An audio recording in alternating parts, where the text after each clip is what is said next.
Hi, I'm Karen Cassidy. I'm the Executive Director at Hildegard House. And with me this afternoon, manager, Stephen Sage, our board chair, Jana McNally, our volunteer coordinator, Megan Brady, a compassionate companion, Laura Thomas, a compassionate companion, Hope Walker, one of our RNs, and Missy Stober, one of our board members. That was fabulous. Thank you so much, Karen. And I am in the middle, but I'm going to be on the outside because I have such a fabulous group that you don't need me on camera today.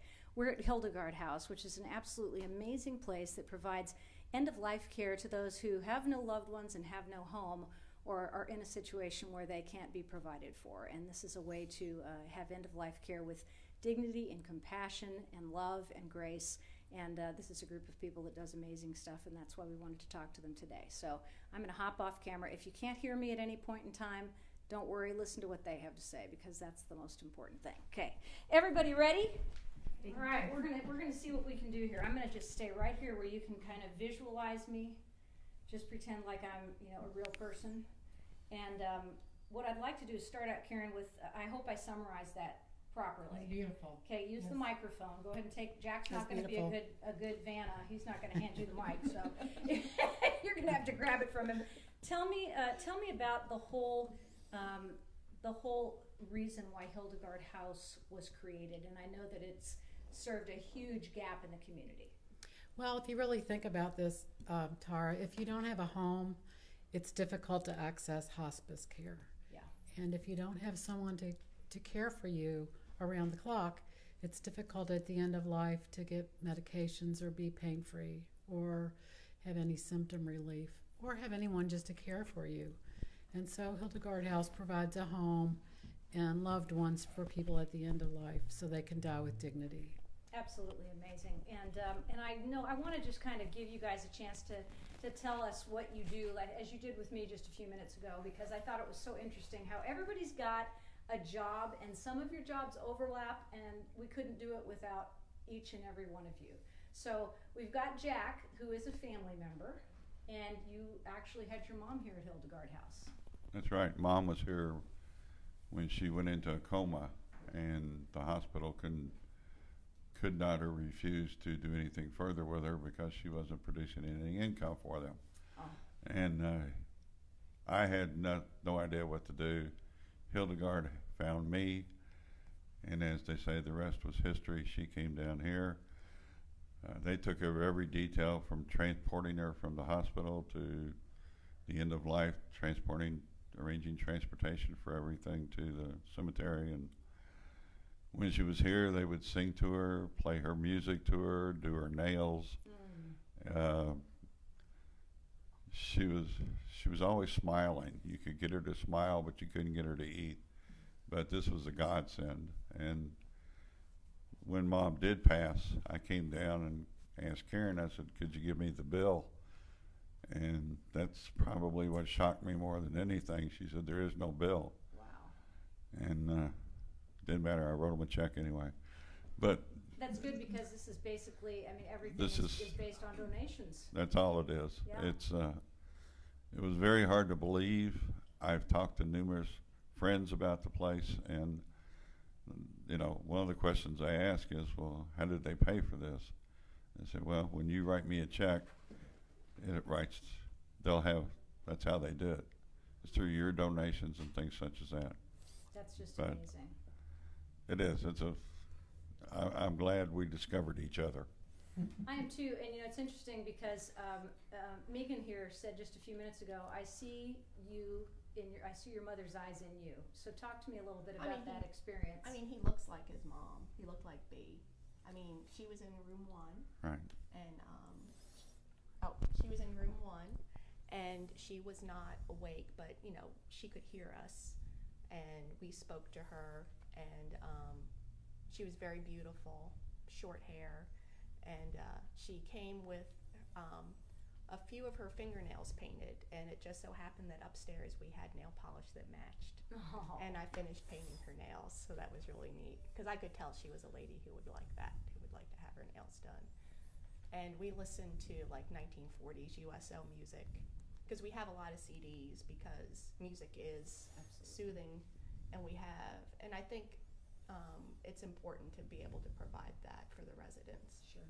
And we just thought with her age that she would have enjoyed like the 1940s, Andrew's Sisters, and the love songs and that sort of thing.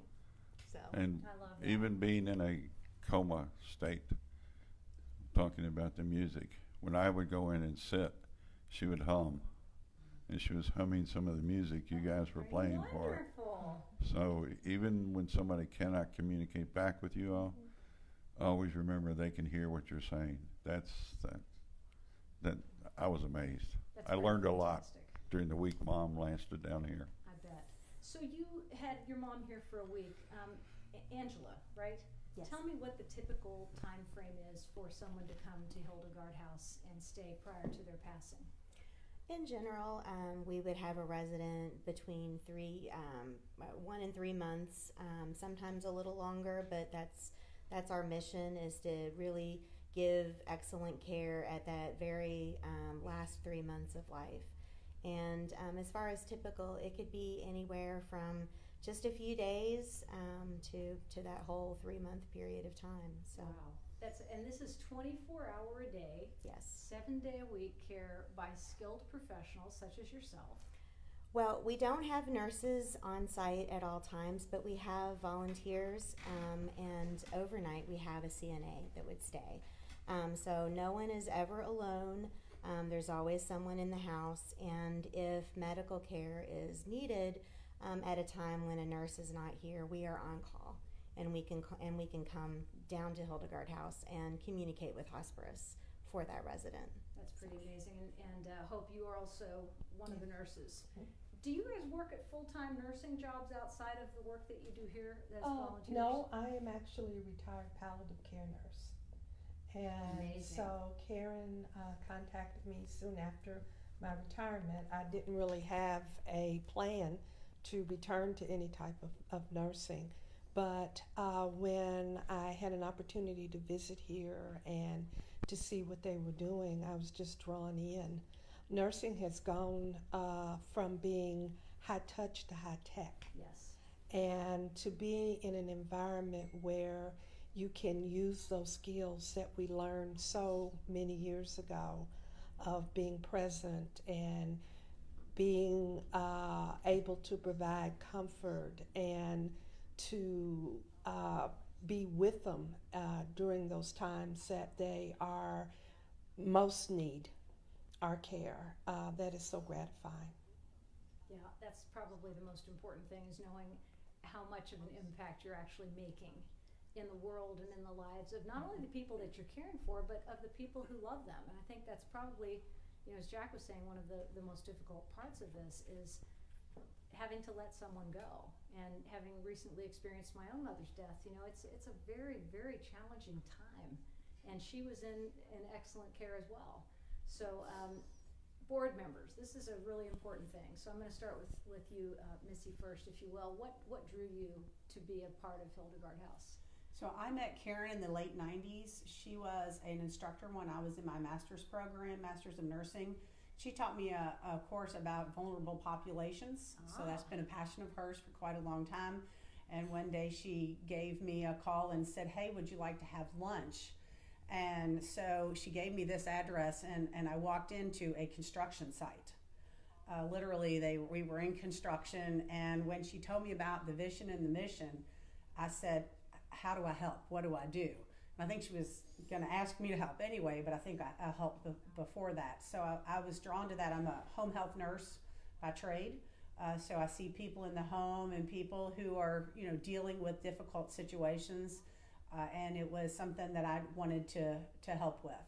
I also had a grandson who passed away with only living 75 days and recently, and to think about being alone at that time period was something that really impressed upon me what we really do here at the Hildegard House. I can't be a compassionate companion because of other things that I do currently in my career. Right. And it's totally amazing. I got to spend some time with them, did a shift with them, and it's a gift that they give that is wonderful for people who need it and can't find another way. Gosh, that's just amazing. It really is. When you stop to think about it, Steve, you are serving in a capacity right now that is just so critical, because I know that people in nonprofits are struggling with the economic times, and a lot of organizations are having a hard time making it happen. And you are one of the people who's responsible for making sure that it happens. How does that weigh on you? Fortunately, it weighs not that heavy. I'm the chair of the board, and some background. I got involved about 4 years ago when Karen had this idea and was going strong with it. She asked me to review the business plan so that she could present to initial donors and such. And I looked at it, made a few tweaks, but it was an excellent plan overall. And then the organization has only been hosting residents for 2.5 years, just a few days under 2.5 years. And I've been on the board now finishing up 2 years. And I was not the chair my first year. I've been a chair for the year. And the role of the chair is to basically coordinate and organize, manage to some degree, the volunteer board members, such as Jack and Missy. It's a group right now of 13 dedicated people who have a mix of skills across the board. And we guide, we set some policies, and overall give Karen some support, some second thoughts, provide the second opinion, so that Karen gets a balanced perspective of how to manage the organization. We do some fundraising, we assist in fundraising, but the primary fundraiser and the person who makes it happen is Karen. Of course it is. She's been excellent at raising funds, and so that right now it's a worry the board doesn't have, unlike some nonprofits. Now we also know that since we're in the formative stages, the newness and the luster could fade away, so we have to be prepared for when that happens, so we can sustain the organization on an ongoing basis. Absolutely. Laura is being very quiet, so talk to me a little bit about the job that you do, and you're a contemporary of Megan's, so you both are compassionate Absolutely. companions. Yes, and we have worked together, had many really dramatic experiences together. We've shared a lot in the course of volunteering and serving together. We've become good friends, and that happens so often with Compassionate Companions, because it's, as I've said before, a very intimate time in our residents' lives, and so we try to approach that with being humble, giving them the dignity that they need in this time of their life. And our nurses, our volunteer coordinator, everyone works with us to give us the confidence, because it can be very daunting when you first volunteer, especially if you have no medical background. And they do such a good job welcoming people, training them, and getting us so that we have the confidence to give the care our residents deserve. And so it has become a huge part of my life. I call it my second home. I think we all do. I'm just speaking for the many, many volunteers who are here. And we really have become a family. We support each other, care for each other, as well as the resident. And I just can't say enough about how people work with us to help us do what we do. Amazing. Cool. It is. All right, no offense, but I've saved the best for last. Jana is the volunteer coordinator, so it's your job to make this place run like the finely tuned machine that it is by getting the people necessary, because this is not a place that people come in and collect the paycheck. That's a really important part of it. This is a labor of love. So talk to me, Jana, about what you do as volunteer coordinator at Hildegard House. Okay, I do need to be transparent and say that I do collect a paycheck. Well, that's okay. At least one or two people have to, because how could you possibly right. keep it running? Right. So I do want to clarify something you mentioned before about having skilled people here.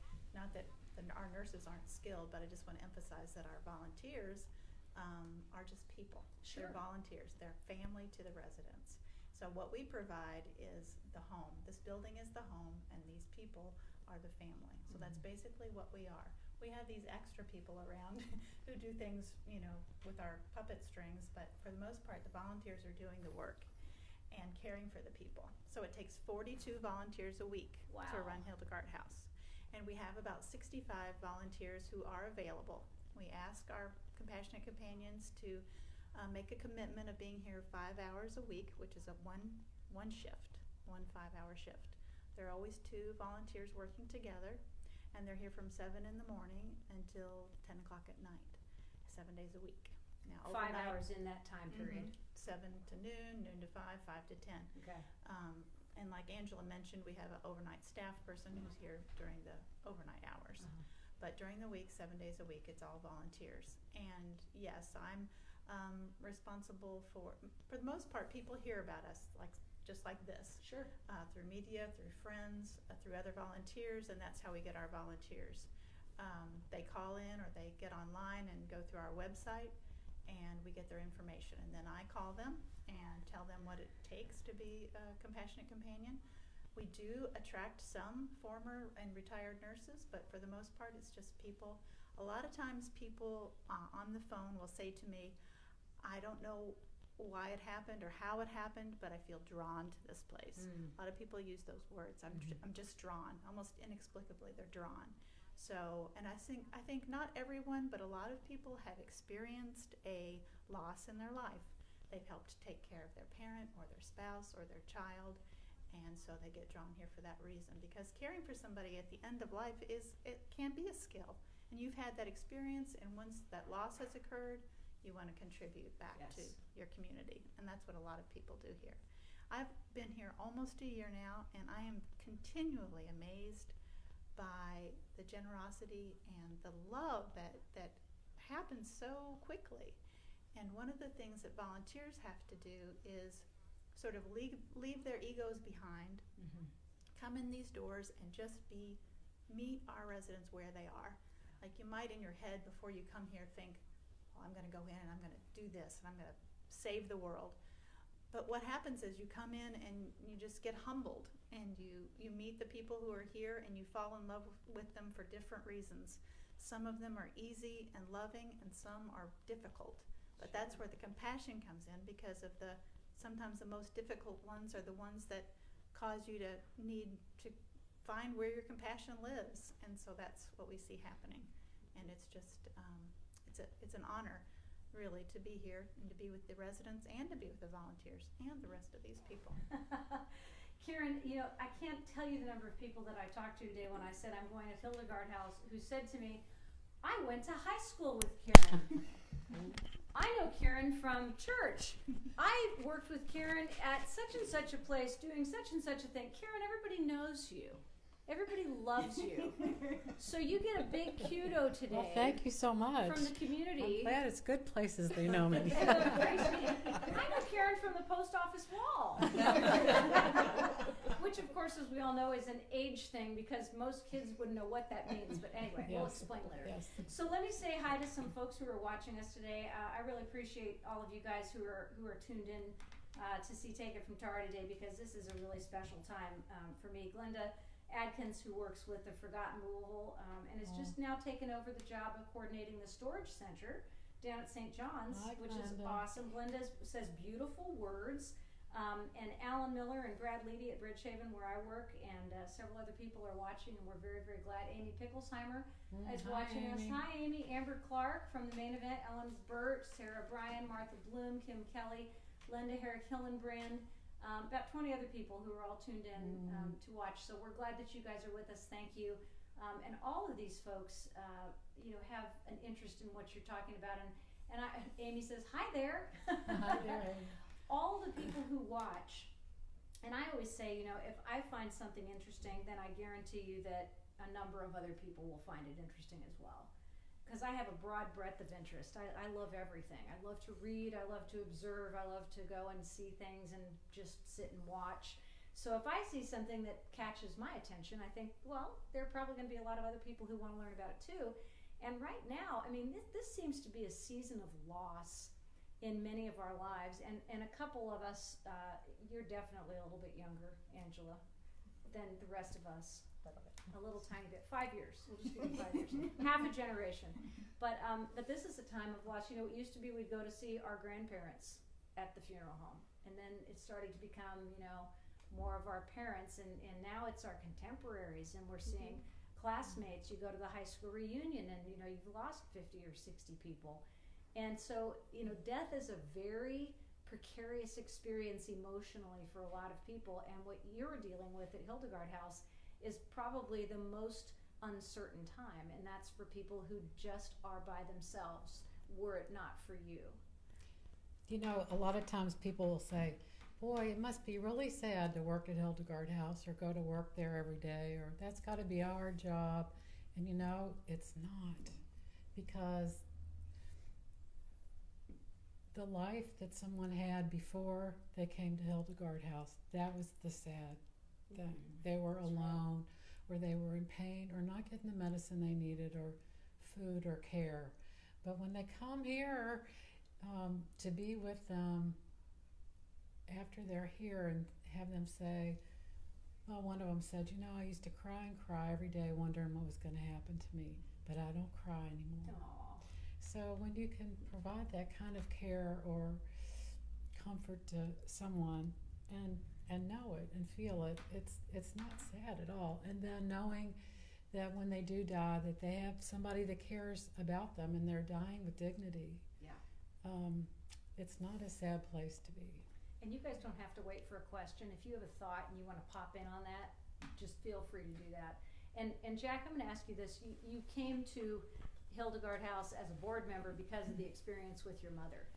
What would you say to someone who was in the same situation that you were in about turning over the care of your loved one to a group of people in a place that gave this kind of loving care, as opposed to a situation where maybe, well, my mother was in a hospital, you know, and there were some good things about it, and there were some not so great things about it. But what would you say to a person who's questioning you, what the difference is between those two experiences in your experience? Between the hospital and Hildegard? Yes.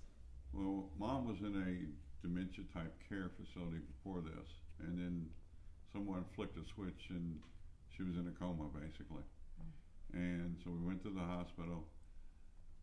They determined they couldn't do anything for her, and 2 or 3 times a day the financial person would call me and say, we need you to move your mother. And I said, you know, why? She's fully insured, she's not causing any problems, what do you need? And he just said, we need to move her. Well, come to find out, hospitals make their money by doing tests and more tests and more tests. All they did with Mom was turn her every 3 hours.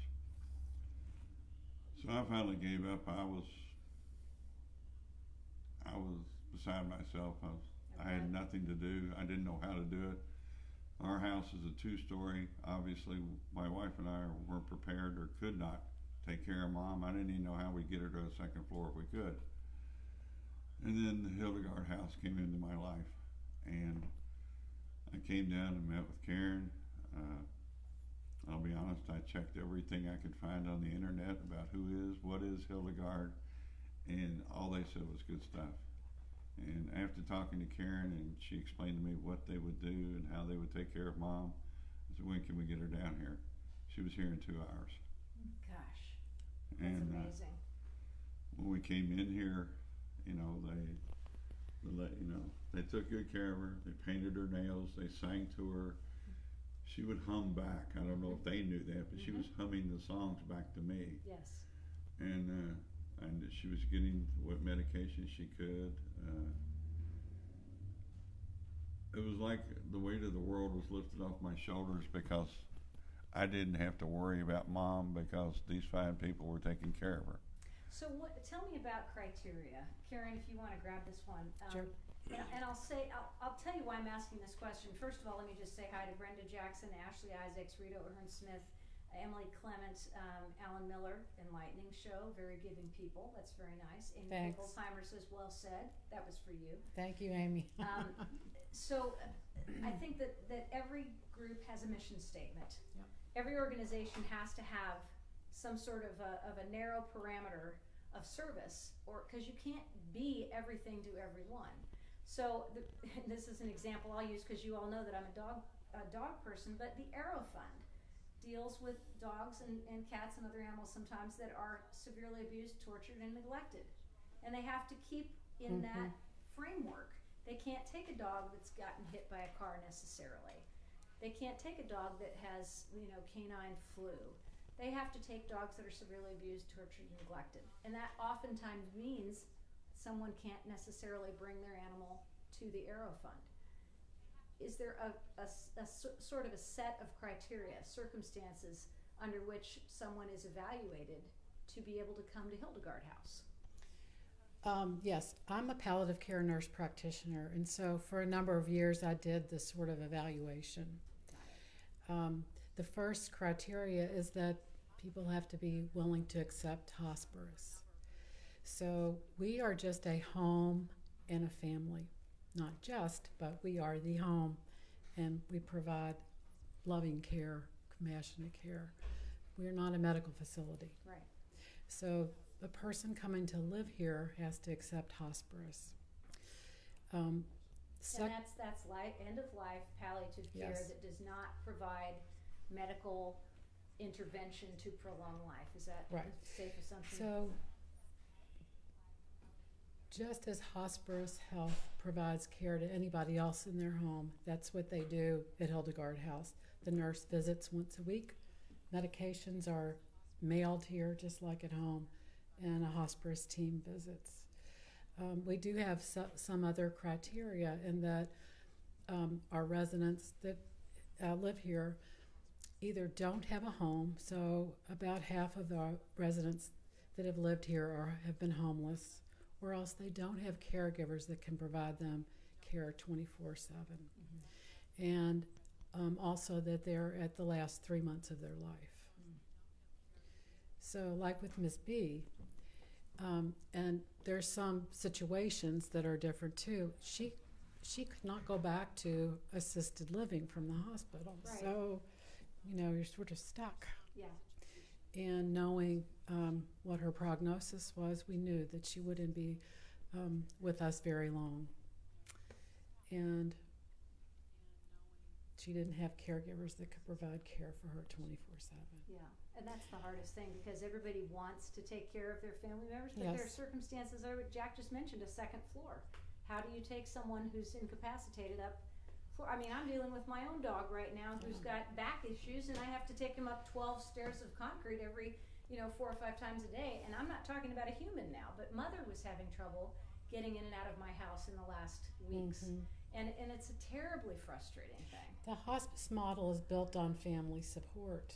That's And right. that model now is becoming more and more difficult. I say now we have a crisis in caregiving. That's where the crisis is. Because there aren't enough caregivers to provide 24/7 support. Many of our residents have had children that have lived out of state. Right. So it isn't that they don't have family, but they're not close. Speaking of out of state, and this is a question that I think many people would have, are members of Hildegard House able to come from other states? Is it strictly for Louisville? Is it for Jefferson County, Kentucky? What's the geographic area? We have had some residents from Indiana, Okay. and they've been in hospice and they've transferred to our local hospice. We have accepted some residents from Kentucky, but we haven't had anyone from other states. Hope, what's the hardest part about being a palliative care nurse? And let's get that microphone up there for her. What's the toughest part about being a palliative care nurse? Oh gosh. I would imagine for me it was when I was working in the hospital. Very often I worked with patients who were in dire pain and angst, physical, mentally, spiritually. And often there's conflict in care. And one of the good things about modern medicine is that we can prolong people's lives almost indefinitely. But we're starting to treat death like a chronic illness. And so there does come a time when the individual may decide or may want to think about what can I do is there anything I can do to stop this? I don't want to prolong the inevitable. And our being able to step in and to be able to interpret, and that's a big part of what palliative care is. We try to interpret for the patient and the family their options. And with palliative, it doesn't mean that you are necessarily needing to stop all aggressive care, but we do try to give them as many options as possible and to allow that individual to decide for themselves. And that's the big thing about palliative. We walk with our patients. And that's the one thing that is so wonderful about being here, is that we can make that transition from curative and knowing that a person eventually is going to pass, and to be able to provide them with an environment where we accept that. Yeah, that's a tough one. I would say for me, working in palliative care in the hospital, the hardest day for me was when someone that was alone that needed hospice had to go home to die alone, or was not able to access hospice because they didn't have a family. And so to see them go down the hall in an ambulance, knowing they were going home to die alone. I remember was a very difficult. frightening feeling with Mother in the last few Yeah. days was that they moved her to palliative care, and we were over there for 5 days. And I remember them discussing something about scattered beds. I didn't know what that meant. It meant there are beds in hospitals all around the city that are not dedicated to palliative care. And we were in the only dedicated palliative care unit in the city at Baptist East.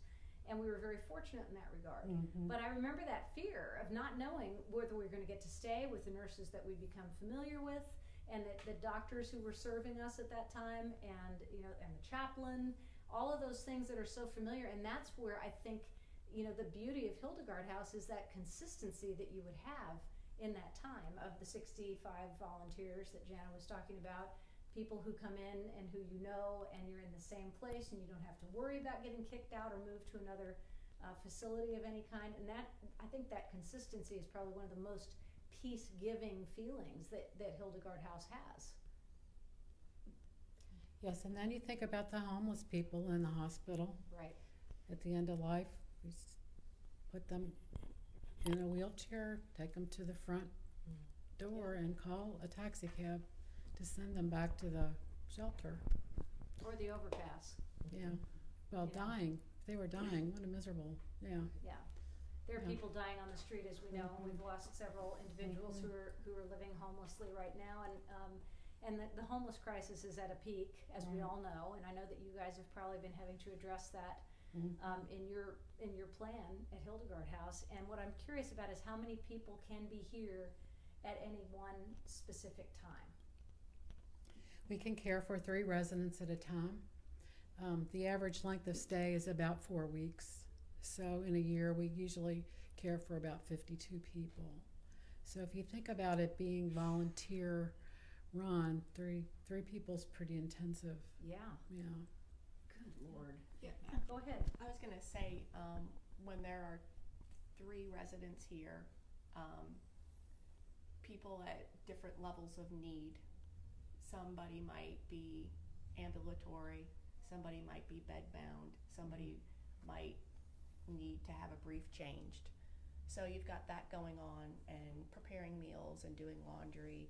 And there are some times that you are literally with we'll say if Laura and I are volunteering, like 2 ships that pass in the night. Yes. Because it is nonstop. And Right.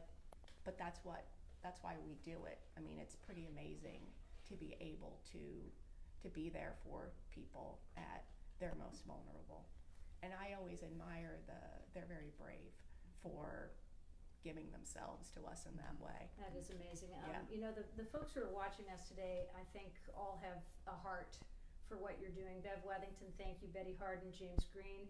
Judy Minogue is a friend of mine who's a compound pharmacist. Judy, I'm yes. sure you adore Hi, her. Judy. Hey, Dawn G. Dawn G's watching us. Dawn today. G, She's too, one yeah. of the greatest advocates in Yes, the she city is. for every underdog. Yeah. Every person or every animal suffering, Dawn is there for us. So we appreciate you tuning in, Dawn. and maybe she'll come over and do a story again. Dawn G had She's us been on here her a number of show. times. Yes, yes. I've seen you. I know. Mhm. She's the best host in the entire world and a very dear friend, and I'm very grateful to call her that. So, Steve, you're falling asleep over there. I need you to wake up and answer a couple questions. God love you, you poor man. Right in the middle of all these beautiful women, and then there's Jack. He's one of a kind himself. you I know he is. So the goal of this board at this point is expansion in your plan. I mean, we just talked about the fact that you can care for literally, if it averages out, about a person a week. If you talk about the numbers. Yeah, those are all the numbers, and the board looks at all sorts of numbers about residents, about financial numbers, about expansion plans. As I mentioned, we're just 2.5 years into operations. Took about a year and a half before that planning to open the doors. Yes. And the board has talked about it.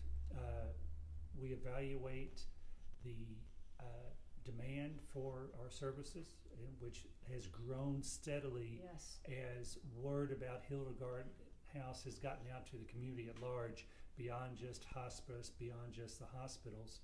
And we have not contingency plans, but we have plans in development about how to measure when the right time is, about how to expand, and then where to expand. In which part of the city would we serve most? Serve the best people, or serve the most people the best. Right. So it's an ongoing evaluation that has yet to be determined. How many people serve on your board? Currently, there are 13 people on the board. But I will say this, because speaking of volunteers, and we have the Compassionate Companions here, over the last 2 years, there have been more than 250 people who have volunteered to do something with Wow. Hildegard House. Amazing. There have been 80 plus Compassionate Companions. There was a group of people, as Missy mentioned a couple of years ago when the construction was going on, volunteers who came down to sort of strip out the old furnishings, the old foundation of the building. There have been gardeners who come in and volunteer. Musicians who come and play and sing and dance for you? There have been a few of those. Juggle? There is a consistent group of volunteers that, although they don't serve the residents, they do send meals, That's lovely. which is for the benefit of both the residents and the volunteers. So chefs, there's a call for chefs. If anybody is interested in, it's interesting. I have a neighbor who's a young man named Paco Garcia who was just chosen best chef, one of Louisville's best chefs for Con Huevos. And he said to me the other day that, and he's going to say, don't tell anybody this, but I'm going to tell anyway. He's been making meals, wrapping burritos, and taking them to the underpasses on a day that he's off. What a wonderful idea to have people who could line up. If you already haven't done that, get chefs coming in and committing to a day a week to bring a meal, for a group of people. Jana? I just wanted to address that too, because chefs would be wonderful, but most of our meal delivery people, all of them probably, are just home cooks. And some people bring a meal once a week, some people bring it once a month, but we always have about 3 or 4 meals a week delivered. And it's just sometimes we have what we were talking about, people who are homeless. We recently had a gentleman who requested some things, and this one meal delivery woman made everything on his list, which included chicken livers and pecan pie and chicken and dumplings and collard greens. Oh, how lovely. And so it's that kind of, sometimes that kind of cook is what we need, and sometimes it's something more fancy. Well, you don't want me to cook for you. However, I go to Gracious Plenty, so I could bring some food from there. Dr. Francis Weinstock, thank you for tuning in. Catherine Krebs Rice says, a wonderful place. We love that. And we appreciate those of you who have dropped in. And I want to also mention, we talked about this before, this is a 100% donation-based 501c3. Yes. So I know that all of you, and Mary, I'll come back to you because, Missy, I'm sorry, because it's critical that people know how to give. You can give on your website, right? I saw a donate button. Absolutely. There's Okay. a donate button to have there, and part of our role as board members is to go out and spread the mission and vision and need of Hildegard House. one is to say who is in need. You know, you're talking about trying to figure out who the population really is that in need. That's part of what our role is. And then also what are their needs, from laundry detergent to paper towels and all those household things you need, and then money to pay the rent and the light bill and the mortgage and those sorts of things. So there's all kinds of ways that you can give, and certainly our website lists all of those. Well, let's talk about the awards that have been presented to Hildegard House. Well, let Steve talk Yeah, about the premier but award. Karen does not want to toot her own horn, Steve.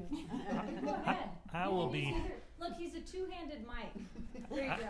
I He's will the one be that you like the happy best. to talk about Karen You and should. Hildegard House. That's what I'd like you to do. The Premier Award is given by Premier Inc., an organization in the medical arena.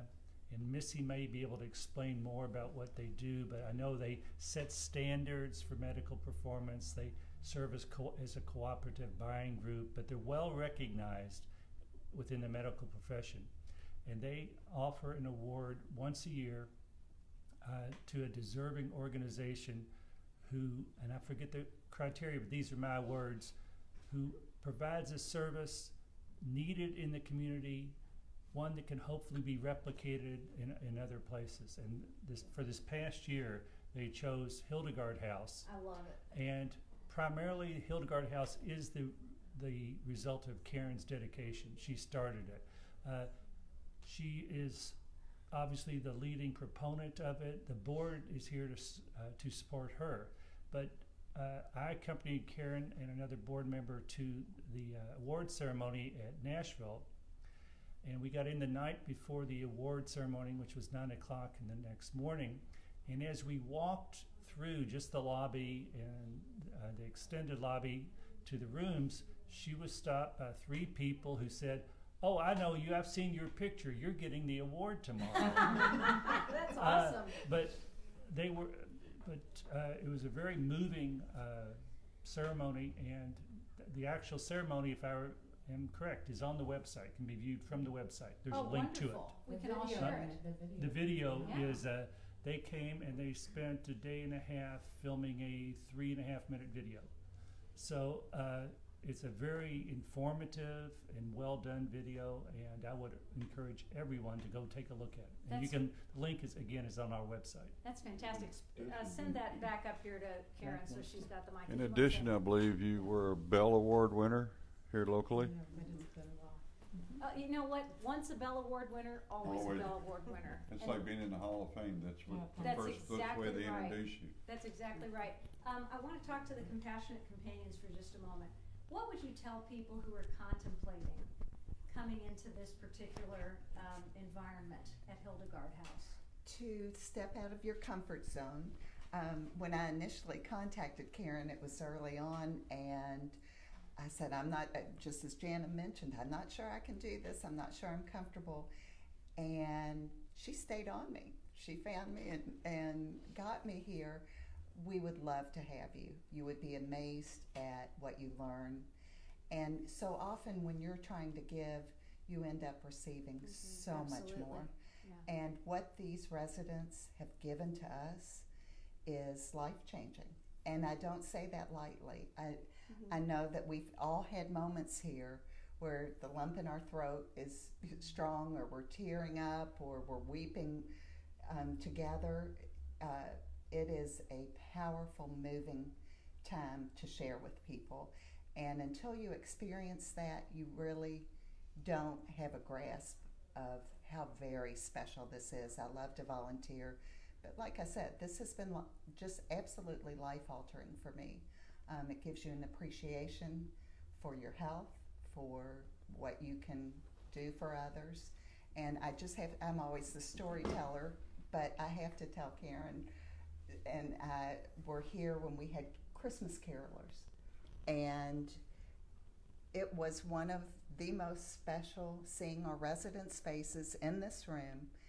And a young group volunteered to come, and they were so adorable, and they sang and just encircled the residents, and it made my Christmas. Nothing could top that, to see the joy and peace on their faces. So I just tell people, you're really going to love being here. Thanks, Lori. Megan. And for me, the most important thing, if you are considering volunteering, is don't expect applause. You're not doing it for the applause. Right. And the thing that helps me is I walk in the door and I don't know anything. I come in here not knowing anything, because when somebody's at the end of life, things happen and change very quickly. Right. So somebody you saw a week ago is going to be a completely different person than you see today. Mm-hmm. And the great thing is, because we love our residents, we work very hard on making sure they have what they like and what they need. So you can come in and Laura and I could say to the next group of volunteers, we figured out how to make eggs for so-and-so, and show them how to make how so-and-so likes their eggs, or get the special snacks that somebody likes. You know, it's a good feeling to be able to let people know that they're loved, because they maybe haven't had that feeling in a long time. And I know a lot of people might express, as they have in so many other situations where death is involved, I don't know what I would do. I don't know how I would handle it when it happened. I've never seen someone die before. And I've also heard the process described as, you know, the most moving moment that you can ever experience with someone. And I've experienced it, and I know that it made my life better and different too. And I think that would be one thing that you can assure people who are thinking of volunteering, is that it's not terrible. I'd never been with anybody when they died until I started serving here. I'd never really had really any experience with death of a loved one or anything, so it was completely new territory for me. And it is a very beautiful thing to be with somebody at that final moment. It really is. Jenna, how can we get people to come and be a part of Hildegard House? What is the process? Do we literally fill out an application like you do for a job? Do you have to have references? Talk to me about that. So what we do is, the first step is to go to the website. This is one way, or to call here. Go to the website, and there's a small application there that comes to me, and then when I get your information, I'll call you. We have a weekend training, which consists of a Friday evening and a Saturday all day. The next one coming up is March 8th and 9th. So there's plenty of time for people to get their information in. And so our training is sort of kind of a step-by-step process. We ask for people to fill out a longer application once they've contacted me. We ask for background checks and TB tests, and it's kind of ongoing. We also have they come and they shadow with experienced volunteers once they've gone through the training. So we think it's a really workable process for them and for us. Other part of it is that to address the death aspects of it, we do go over that during training, but we also have what we call a grief awareness training, which comes a little bit later after people have been here for a while, so that they can, if they do have issues about that, if they're feeling grief that they want to express or they're uncomfortable, not only do they have each other, but they can also have this opportunity to talk to Karen or myself, and also have just an awareness of what to expect. Sometimes people's grief from the past gets triggered by other people's death. Absolutely. And so we try to address those things. We're not going to leave you hanging without any sort of input or support. Angela, give me some of the duties that we would be assigned if we were to come in as volunteers, and obviously, as a nurse, as a compassionate companion, as a board member, as a volunteer coordinator, as the head of the entire organization. I mean, everybody chips in. Everybody does a little bit of everything. So what would be the job that normally you would see us be doing? So what people need to understand is we're a family. And so we're really doing everything that person can't do for themselves. If they are hungry, we go and we have a little board that we write all of the meals on, whatever we have in the refrigerator. So we'll literally take them a menu and say, here's what we can offer. And if none of that appeals, then we start saying, okay, well, what would you like to have? Maybe we can fix it for you. So we're cooking.